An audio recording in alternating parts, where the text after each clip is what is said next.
Hey, what's going on, everyone? Today's video is going to be about swapping out the ignition switches on my 2010 Yamaha AR210 wake boat. I was having a problem with the port engine not cranking, so I troubleshot it down to the ignition switch, and I figured, hey, why not just do a video and show everyone how easy it is to swap out an ignition switch. Okay, what you're going to need is an adjustable wrench. You're going to need a Dremel type tool because the ignition switches that you get now are just slightly larger in diameter than the original ignition switches that came with the boat.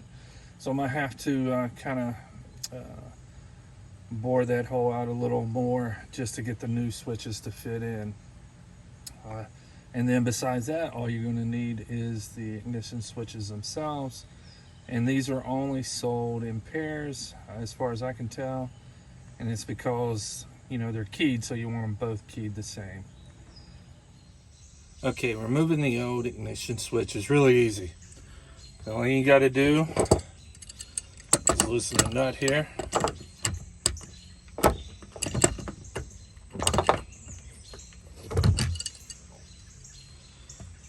Once you get it loose, you just unscrew it.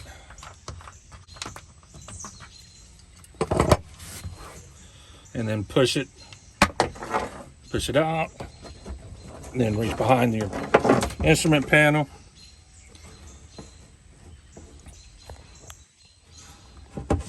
And pull it down.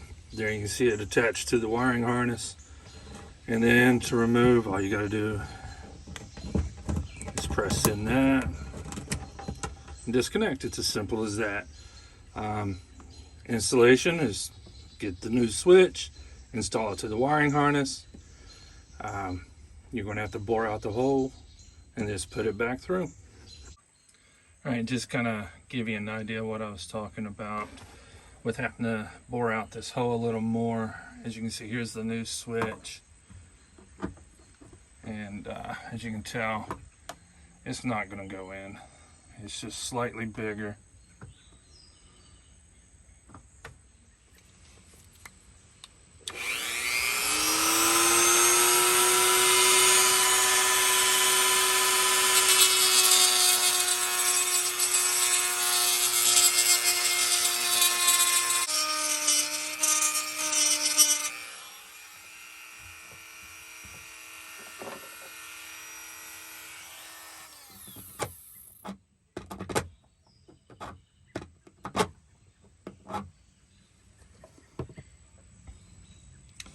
All right, now once you've got it drilled out, bored out, all you got to do is you're going to have to install the switch from behind the panel. Here's the wiring harness.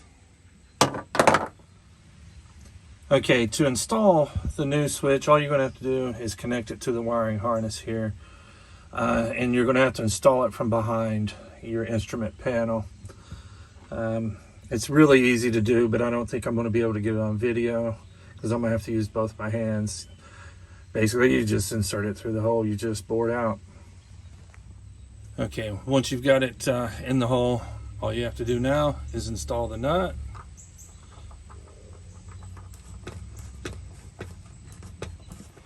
All right, now that I've got the switches installed, I'm just going to do a quick operational check, make sure I got power to both switches and everything seems to be working fine. All right, looks good.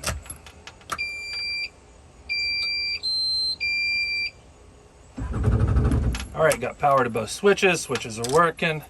Only other piece of advice is when you're tightening down this nut, don't over tighten it.